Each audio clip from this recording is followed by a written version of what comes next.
So parents, when you're at home and your child comes to you and says, I don't get it, and they're holding in front of you any text, whether that's something from a social studies text or a science text or something they're reading out of a piece of fiction, number one, be excited that they told you, I don't get it. Too many times when kids don't understand something, they just keep on reading and they kind of think, well, it just didn't make sense, I'll just go on. And while that helps sometimes because what we read next might clear it up, too many times just going on is just going to create more confusion. So when your child says, I don't get it, the number one response, I'm a parent, is to take that text, look at it, and then say back to the kid, yeah, here's what you need to know. And all you've done then is hand a kid a fish. And instead what you want to do is help your kid become a better fisherman. So the best question to say is, you don't get what?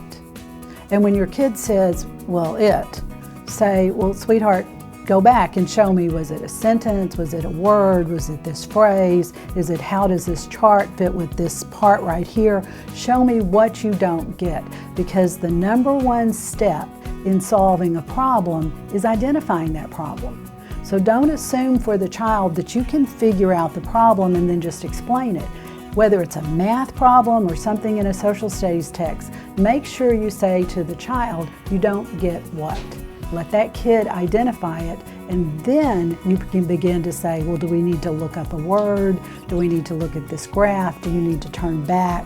And help the child realize that they can figure it out on their own. They may discover that they can't see it. I don't get it could ultimately be transformed into I can't see what's happening here.